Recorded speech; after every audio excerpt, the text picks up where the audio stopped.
اللہ الرحمن الرحیم۔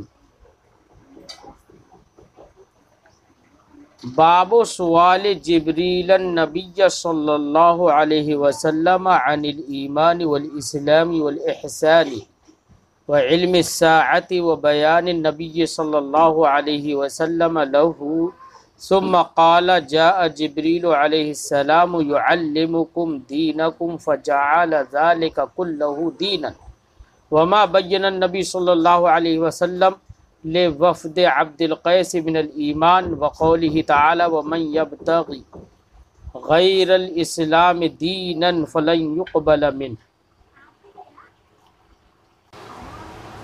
امام بخاری علیہ الرحمۃ والرضوان نے یہ جو باب باندھا، باب سوال جبریل، اس کا عنوان بھی بڑا لمبا ہے۔ امام بخاری علیہ الرحمۃ والرضوان کے اس باب کے باندھنے سے مقصد یہ ہے، وہ یہ بتانا چاہتے ہیں کہ ایمان، اسلام، دین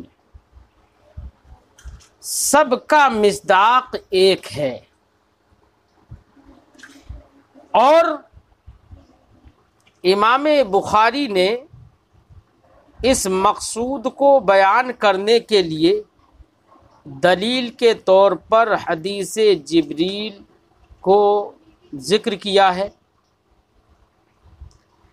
جس میں یہ ہے کہ حضرت جبریل علیہ السلام نے نبی کریم صلی اللہ علیہ وسلم سے ایمان کے بارے میں الگ سوال کیا، اسلام کے بارے میں الگ سوال کیا، اور احسان کے بارے میں الگ سوال کیا، اور سرکار نے سب کا جواب بھی عنایت فرمایا۔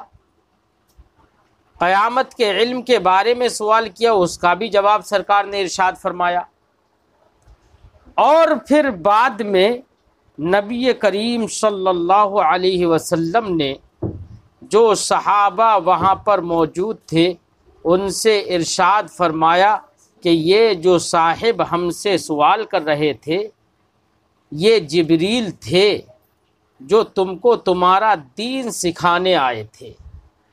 تو اب سوال تھا ایمان کے بارے میں، سوال تھا اسلام کے بارے میں، سوال تھا احسان اور قیامت کے بارے میں، اور نبی کریم فرماتے ہیں یہ تم کو تمہارا دین سکھانے آئے ہیں۔ سب کو نبی نے دین قرار دیا۔ اس سے پتہ چلا ایمان، اسلام، احسان یہ سب کے سب یہ دین ہے۔ تو جو مومن ہوگا وہ دیندار کہلائے گا، جو مومن ہوگا وہی مسلم ہوگا، جو مسلم ہوگا وہی مومن ہوگا۔ اس سے یہ پتہ چلتا ہے، یعنی ایمان اور اسلام دونوں مصداق کے لحاظ سے ایک ہیں، اگرچہ ان کے معانی لغویہ الگ الگ ہیں۔ ایمان یہ آمنا یومن و ایمانن سے بنا ہے، اس کا معنی ہوتا ہے پناہ امن دے دینا۔ چونکہ ایک ایمان والا مصدق کی جب تصدیق کر دیتا ہے تو گویا کہ تکذیب سے معمون کر دیتا ہے، اور دانا یدین و دینن کا معنی ہوتا ہے اطاعت کرنا، دیندار ہونا۔ اسلم یسلم، اسلام کا معنی ہوتا ہے سر کو جھکا لینا اور مان لینا۔ تو ان کے معانی لغویہ سب کے الگ الگ ہیں، لیکن سب کا مصداق ایک ہے۔ جو مومن نہیں وہ مسلم نہیں، جو مسلم نہیں وہ مومن نہیں، جو مومن ہے وہ مسلم ہے۔ اگر دین ہے تو وہ اسلام ہے، دین ہے تو وہ ایمان ہے، ایمان ہے تو اسلام ہے، اسلام ہے تو ایمان ہے۔ تو امام بخاری کا مقصد ہے اس باب کو باندھنے سے ان تینوں کو بتانا کہ ان تینوں کا مصداق ایک ہے۔ دلیل بھی سمجھ میں آ گئی کہ سب کو نبی کریم صلی اللہ علیہ وسلم نے دین قرار دیا۔ ایسے ہی امام بخاری علیہ الرحمت والرضوان نے ایک آیت کریمہ بھی پیش کی ہے دلیل کے طور پر، وَمَن يَبْتَغِ غَيْرَ الْإِسْلَامِ دِينًا فَلَن يُقْبَلَ مِنْهُ، کہ جس نے اسلام کے سوا دین چاہا، فَلَن يُقْبَلَ مِنْهُ، تو اس سے مقبول نہیں ہوگا، قبول نہ کیا جائے، نہیں کیا جائے گا۔ تو اس آیت کریمہ میں بھی فرمایا گیا اسلام کے علاوہ دین، تو اس کا مطلب یہ ہے کہ اسلام دین ہے۔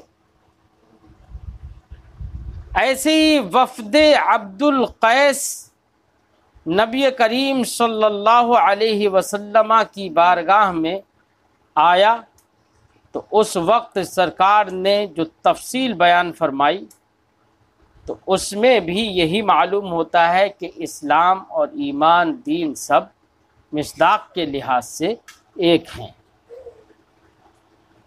مصداق کے لحاظ سے سب ایک ہیں۔ یہ مقصود ہے امام بخاری کا اس باب کو باندھنے سے۔ اب تھوڑا ترجمہ کرتے ہیں۔ باب سوال جبریل النبی صلی اللہ علیہ وسلم، یہ باب ہے اس بیان میں کہ حضرت جبریل علیہ السلام کا نبی کریم صلی اللہ علیہ وسلم سے سوال کرنا عن الایمان والاسلام والاحسان، ایمان کے بارے میں، اسلام کے بارے میں، احسان کے بارے میں، وعلم الساعۃ، اور قیامت کے علم کے بارے میں سوال کرنا، وبیان النبی صلی اللہ علیہ وسلم لہ، اور نبی کریم صلی اللہ علیہ وسلم کا ان کے لیے یعنی حضرت جبریل کے لیے ان کا جواب دینا، ان کا بیان کر دینا۔ ثم قال، اور پھر اس کے بعد میں سرکار کا یہ فرمانا، جاء جبریل علیہ السلام یعلمکم دینکم، جبریل علیہ السلام آئے تم کو تمہارا دین سکھانے۔ تو سب کو دیکھیے دین کہا، فجعل ذلک کلہ دینا، تو ایمان، اسلام، احسان، علم ساعت، سب کو سرکار نے دین قرار دیا۔ وما بین نبی صلی اللہ علیہ وسلم، ایسی یہ باب ہے اس بیان میں ان چیزوں کے بیان میں جو نبی کریم صلی اللہ علیہ وسلم نے بیان فرمائی لے وفد عبد القیس، وفد عبد القیس کے لیے کیا بیان کی؟ من الایمان، کے وہ سب باتیں ایمان سے ہیں۔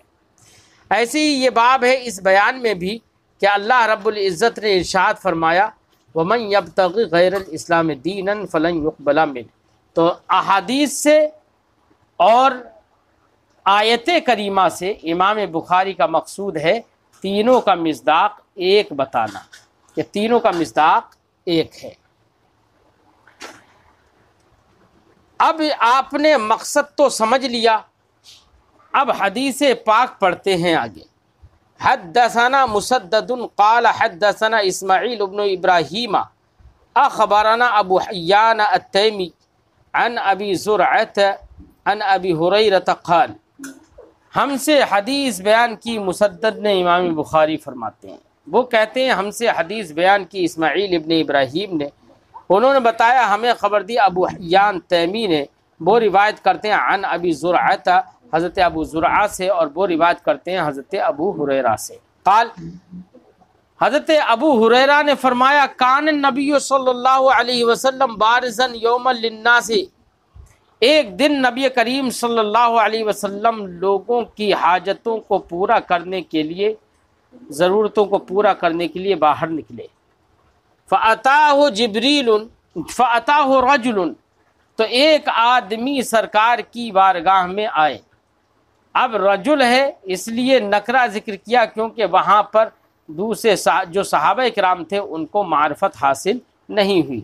فَأَتَاهُ رَجُلٌ، وہ تو نبی صلی اللہ علیہ وسلم نے جب بعد میں بتا دیا کہ یہ جبریل تھے تو پتہ چلا کہ یہ جبریل، ورنہ تو وہ تو ایک اعرابی کی شکل میں تھے، لوگوں نے ان کو پہچانا نہیں۔ فَأَتَاهُ رَجُلٌ، تو ایک شخص نبی کریم صلی اللہ علیہ وسلم کی بارگاہ میں آئے۔ فقال، تو کہا، مل ایمان، ایمان کیا ہے؟ قال، سرکار نے جواب دیا تھا، الایمان ان تؤمن باللہ وملائکتہ وبلقائہ ورسلہ وتؤمن بالبعث، ایمان اس کا نام ہے کہ تم اللہ پر ایمان لاؤ یعنی اللہ کو اپنی تکذیب سے محفوظ کرو، اور فرشتوں پر ایمان لے کر آؤ کہ فرشتے موجود ہیں، اللہ کی مخلوق ہیں، نوری مخلوق ہیں۔ وَبِلِقَائِهِ وَرُسُلِهِ ملائکتہ وَرُسُلِهِ، ان کے فرشتوں پر ایمان لے کر آؤ، وَبِلِقَائِهِ، اور اللہ رب العزت کی لقاء پر، کہ اللہ رب العزت کا سامنا بھی آپ کو کرنا ہے، اللہ رب العزت کی بارگاہ میں حاضر بھی ہونا ہے، اس پر ایمان لاؤ۔ وَرُسُلِهِ، اور اس کے رسولوں پر ایمان لاؤ۔ وَتُؤْمِنَ بِالْبَعْثِ، اور تم بعث کا یقین کرو، بعث پر ایمان لاؤ، یعنی مرنے کے بعد اٹھنے پر بھی ایمان لاؤ اور اس کا بھی عقیدہ رکھو۔ قال ما الاسلام، تو پوچھنے والے نے پوچھا کہ اسلام کیا ہے؟ قال، تو سرکار نے فرمایا الاسلام ان تعبد اللہ ولا تشرک بہ، اسلام اس کا نام ہے کہ تم اللہ کی عبادت کرو، اس کے ساتھ شریک مت ٹھہراؤ۔ وتقیم الصلاۃ، اور نماز قائم کرو۔ وتؤدی الزکوٰۃ، اور زکوٰۃ ادا کرو۔ کون سی زکوٰۃ؟ المفروضہ، فرض زکوٰۃ۔ وتصوم رمضان، اور ماہ رمضان کے روزے رکھو۔ یہ سرکار نے سب چیزیں بتائی کہ اسلام کے بارے میں سوال ہوا تو یہ جواب دیا سرکار نے۔ فرماتے ہیں قال مل احسان، حضرت جبریل نے سوال کیا پھر کہ یا رسول اللہ احسان کیا ہے؟ قال، تو سرکار نے ارشاد فرمایا احسان یہ ہے ان تعبد اللہ کأنک تراہ، کہ تم اللہ کی عبادت کرو اس طور سے جیسے کہ تم اس کو دیکھ رہے ہو، کأنک تراہ۔ فإن لم تکن تراہ، تو اگر تم اس کو نہیں دیکھ پا رہے ہو، فإنہ یراک، تو یہی اعتقاد رکھو کہ اللہ تمہیں دیکھ رہا ہے۔ قالا، تو حضرت جبریل علیہ السلام نے پھر سوال کے بعد سوال کیا اور کہا مل احسان، متی الساعہ، قیامت کب قائم ہوگی؟ یہ سوال ہوا۔ قال، تو سرکار نے قیامت کے بارے میں جب سوال ہوا تو سرکار نے فرمایا مل مسئول بأعلم من السائل، کسی روایت ہے مل مسئول عنہا بأعلم من السائل، مسئول عن جس سے پوچھا جا رہا ہے وہ سائل سے، مسئول عن سائل سے زیادہ نہیں جانتا۔ بأعلم، اعلم اس میں تفصیل ہے جو کہ معنی زیادتی پر دلالت کرتی، تو اب معنی ہوگا کہ جو مسئول عن جس سے سوال کیا جا رہا ہے وہ سائل سے زیادہ نہیں جانتا۔ ہمارے علماء نے فرمایا کہ یہاں پر زیادتی کی نفی ہے، نہ کہ نفس علم کی نفی۔ تو اب نفس علم کی نفی نہیں ہوئی تو ایسی صورت میں کوئی بھی غیر مقلد یا دیوبندی جو کہ علم غیب کا منکر ہے، وہ شخص جو بھی علم غیب کا منکر ہے تو وہ شخص یہ اعتراض نہ کرے کہ یہاں پر سرکار دو عالم صلی اللہ علیہ وسلم نے علم کی نفی کی ہے، بلکہ نفس علم کی نفی نہیں، زیادتی علم کی نفی ہے کہ مسئول عن تم سے زیادہ نہیں جانتا، سائل سے زیادہ نہیں جانتا۔ مطلب یہ ہے کہ اے جبریل اس معاملے کو، اس سر اور اس راز کو کھلواؤ مت، تم بھی جانتے ہو کہ یہ راز ہے، اس کو مت کھلواؤ۔ اور رہی علم کی بات تو جبریل تم بھی جانتے ہو اور میں بھی جانتا ہوں، اس کا مطلب یہ ہے کہ زیادتی کی نفی ہوئی، کہ زیادتی علم کی نفی ہے کہ تم سے زیادہ نہیں جانتا ہوں۔ رہا نفس علم تو نفس علم کا حصول اس سے اس کی نفی نہیں ہوگی۔ فرمایا مل مسئول بأعلم من السائل، مسئول سائل سے زیادہ نہیں جانتا۔ اور اگر یہاں پر مطلق علم کی نفی بھی مان لی جائے تو ایسی صورت میں بھی یہ حدیث پاک ہمارے مدعا کے خلاف نہیں ہوگی۔ کیوں؟ اس لیے کہ اگر مطلق نفی کے لیے اس طریقے سے مانا ہو کہ مسئول سائل سے، مسئول اور مسئول سائل کی طرح ہے جاننے میں۔ تو اب اگرچہ زیادتی کی نفی نہیں ہوئی، نفس علم کی نفی ہوئی، یعنی جس سے پوچھا جا رہا ہے وہ نہیں جانتا، یہ معنی اگر ہو جائے تو اب یہاں پر زیادتی کی نفی نہیں، نفس علم کی نفی ہے۔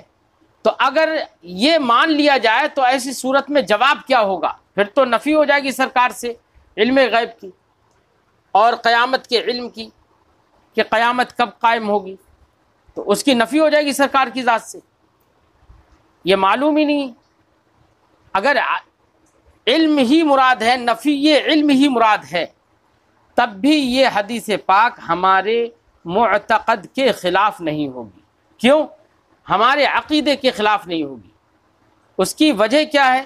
تو اس کی وجہ یہ ہے کہ ہم جو یہ کہتے ہیں کہ نبی کریم صلی اللہ علیہ وسلم عالم ما کانا و ما یکون ہے، عالم ما کانا و ما یکون ہے، یہ ہمارا دعویٰ نزول قرآن کے بعد ہے۔ یعنی جب تک مکمل قرآن پاک نازل نہیں ہوا اس وقت تک ہم عالم ما کانا و ما یکون کے قائل نہیں ہیں۔ اور تو عالم ما کانا و ما یکون،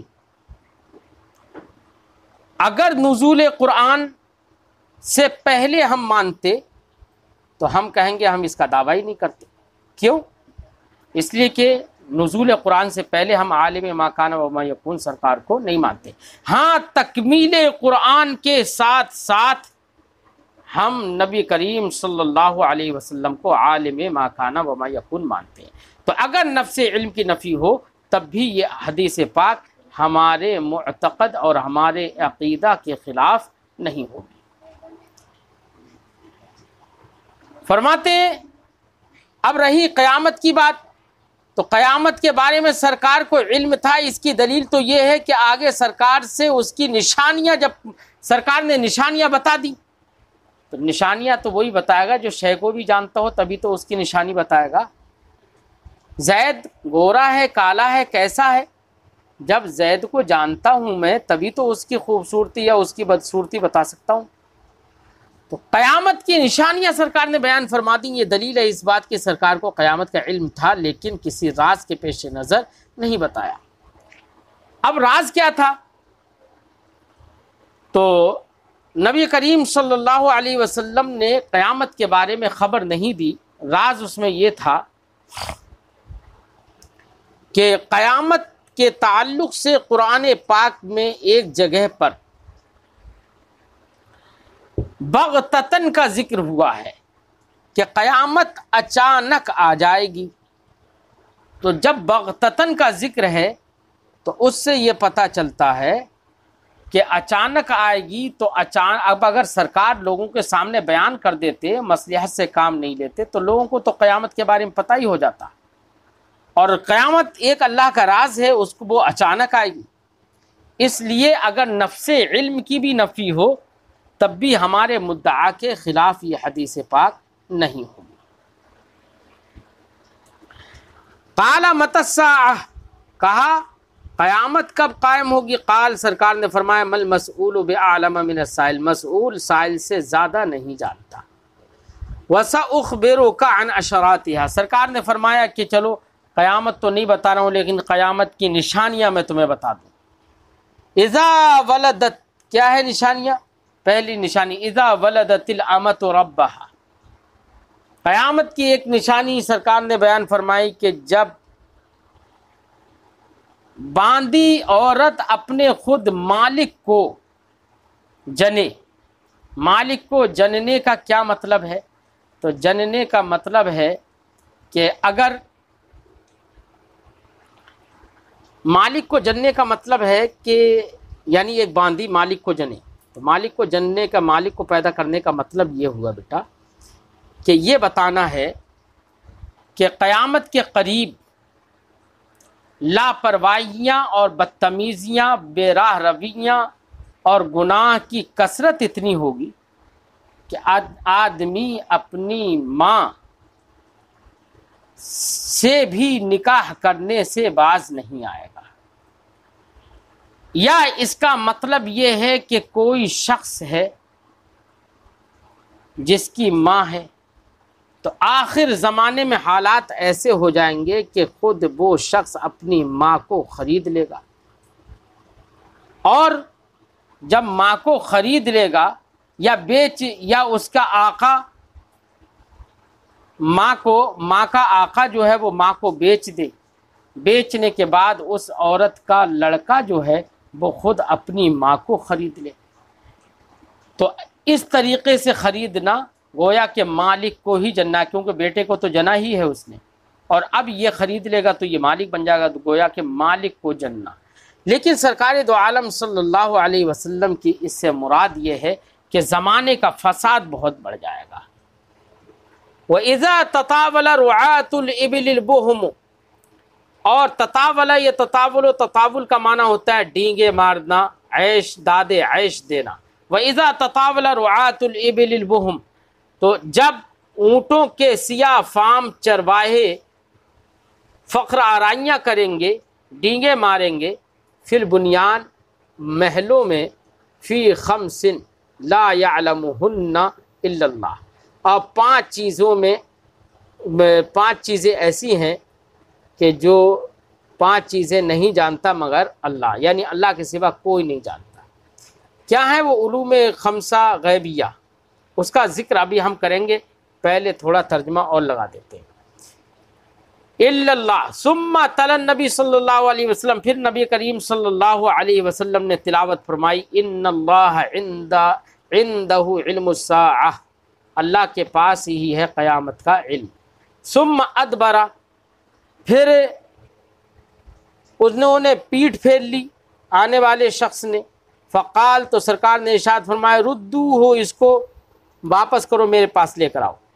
فلم یروا شیئا، تو جیسی پیٹھ واپس کی، لوگ تلاش کرنے گئے کہ بھئی کہاں نکل گئے، تو کوئی حضرت جبریل ملے ہی نہیں۔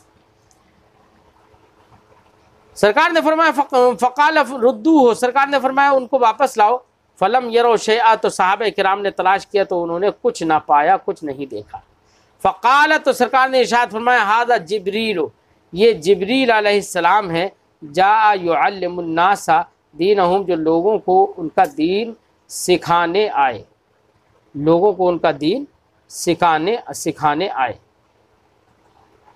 قال ابو عبداللہ، حضرت امام بخاری ابو عبداللہ کہتے ہیں، جعل ذلک کلہ من الایمان، کہ ان تمام باتوں کو نبی کریم نے ایمان قرار دیا، یعنی اسلام کے بارے میں سوال ہوا تب بھی، اور ایمان کے بارے میں سوال ہوا تب بھی، اور عام آدمی کے بارے میں سوال ہوا تب بھی۔ تو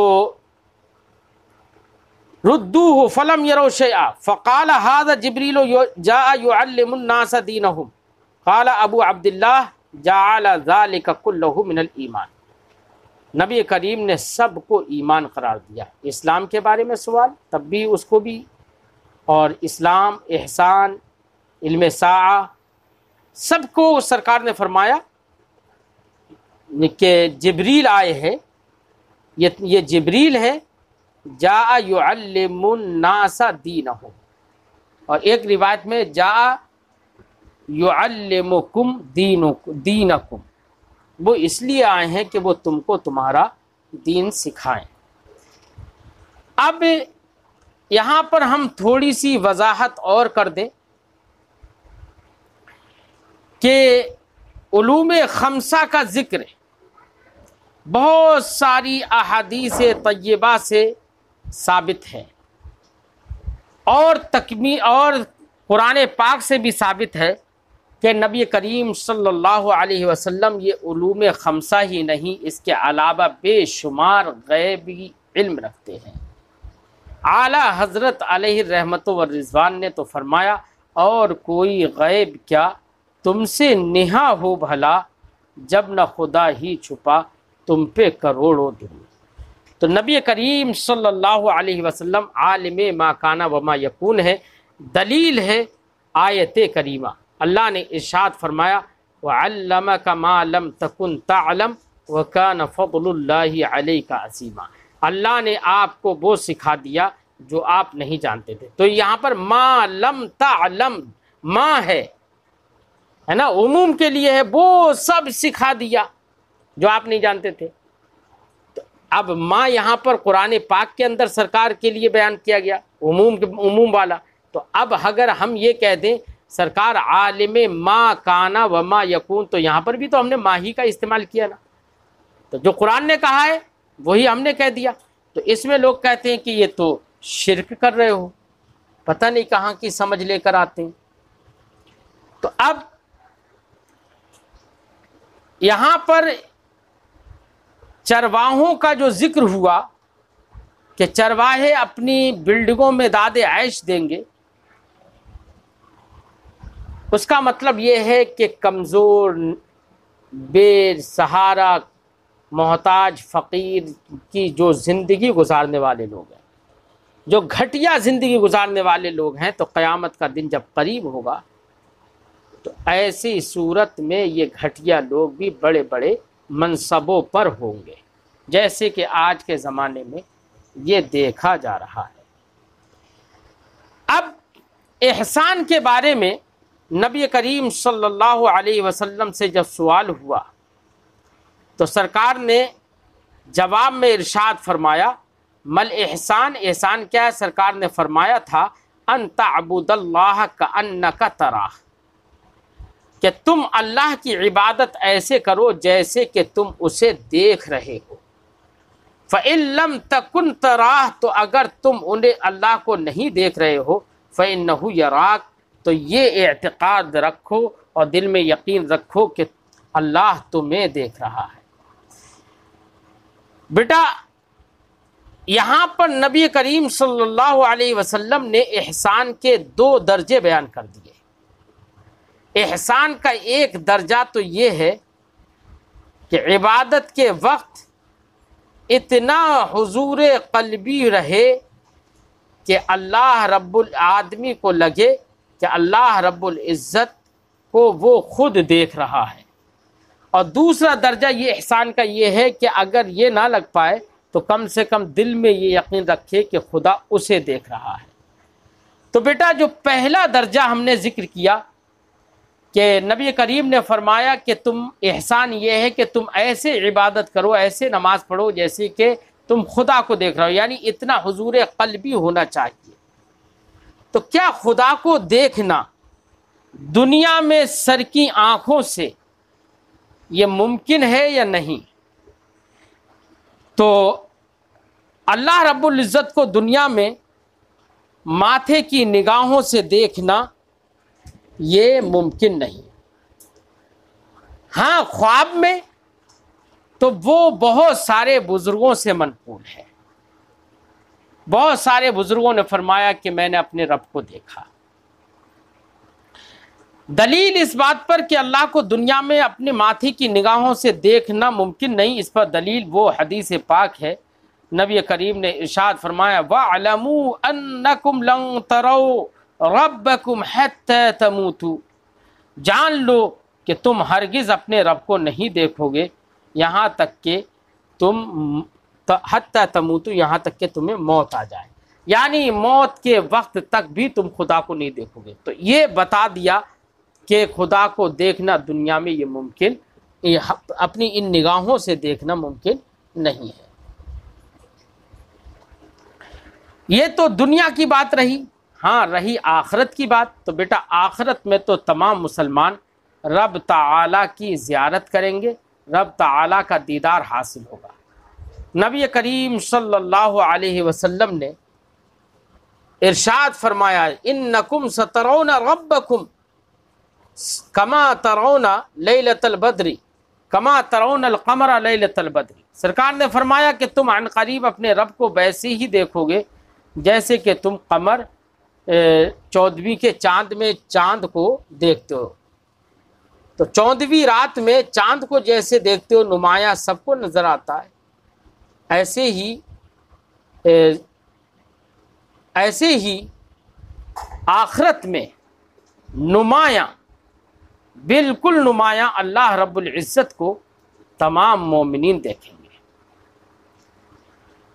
ایک حدیث پاک میں ہے، حدیث قدسی ہے، سرکار نے ارشاد فرمایا کہ اللہ تعالیٰ ارشاد فرماتا ہے الصوم لی وانا اجزا بہ، روزہ میرے لیے ہے اور روزے کی جزا میں خود ہوں۔ تو خود ہونے کی جزا یہ ہے کہ آخرت میں اللہ رب العزت روزدار کو اپنا دیدار کرائے گا۔ ایک حدیث پاک میں ہے فی الجنت باب یقال لہ الریان لا یدخلہ الا صائم رمضان، جنت میں ایک دروازہ ہے جس کو ریان کہا جاتا ہے، اس میں داخل نہیں ہوں گے مگر روزدار، یعنی روزداروں کے سوا اور کوئی داخل نہیں ہوگا۔ تو آخرت میں اللہ رب العزت کا دیدار تو تمام مومنین کو ہوگا، دنیا میں اللہ رب العزت کا دیدار یہ ان ماتھے کی نگاہوں سے ممکن نہیں ہے۔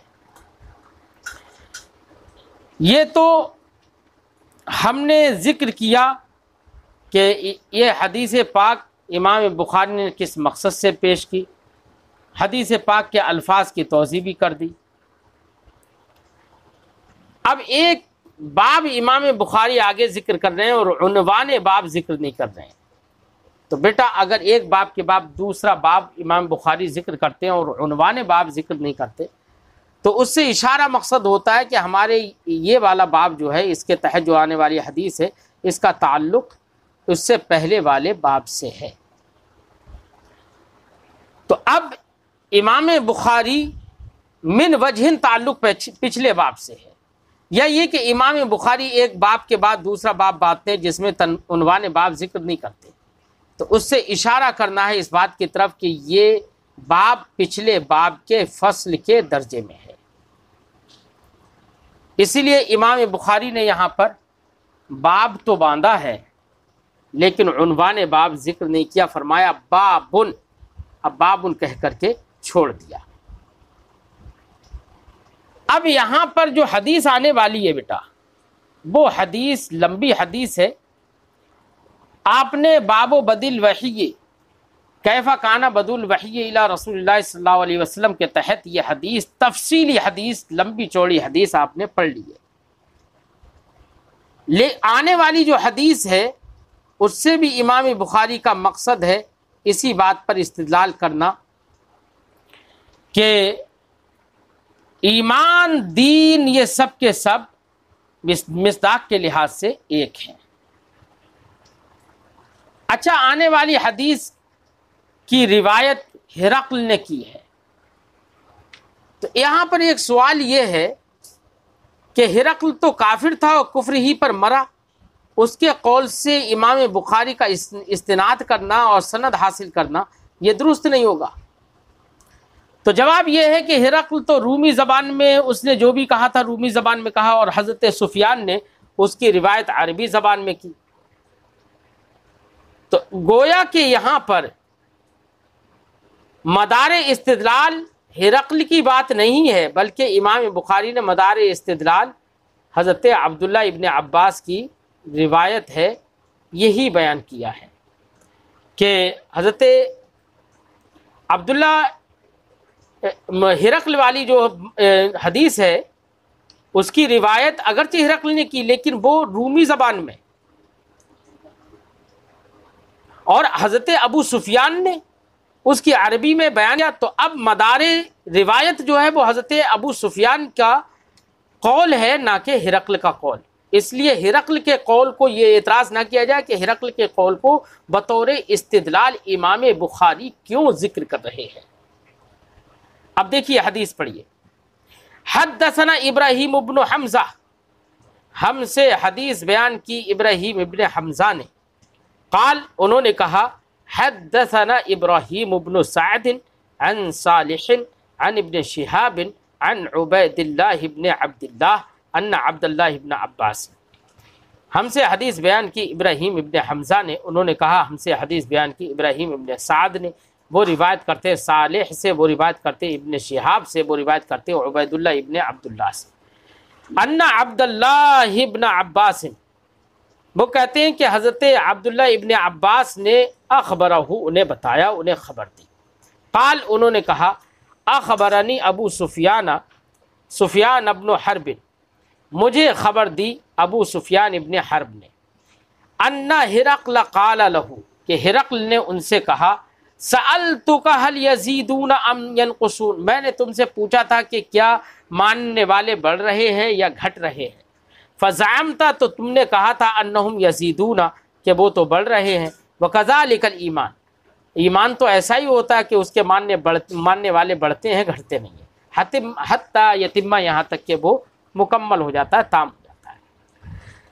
ایسے ہی ہرقل نے کہا، وسألتک هل یرتد احد سخطۃ لدینہ، میں نے تم سے پوچھا تھا کہ کیا کوئی ان کے دین سے متنفر ہو کر، ناراض ہو کر مرتد ہوتا ہے، بعد ان يدخل فیہ، بعد اس کے کہ وہ ایمان میں داخل ہو گیا ہو، فزعمت، تو تم نے کہا تھا، اللہ، نہیں ایسا نہیں ہوتا ہے، اور وکذالک الایمان، تو ہرقل نے کہا کہ ایمان تو ایسا ہی ہوتا ہے، حین تخالط بشاشتہ القلوب، جب اس کی تازگی، ایمان کی بشاشت اور تازگی قلوب میں رچ بس جاتی ہے، لا یسخطہ احد، تو کوئی بھی اس سے ناراض اور اس سے غصہ کا اظہار نہیں کرتا، لا یسخطہ احد، تو کوئی بھی اس سے ناراض نہیں ہوتا۔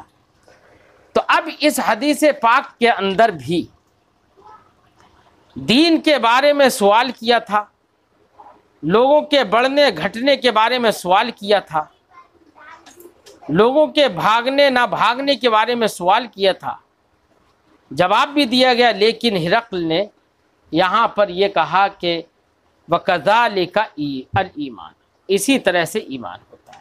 تو انہی سب باتوں کو، ان کا بڑھنا گھٹنا نہیں اور ان کا مرتد نہ ہونا معاذ اللہ، یہ سب باتیں یہ بتا رہی ہیں کہ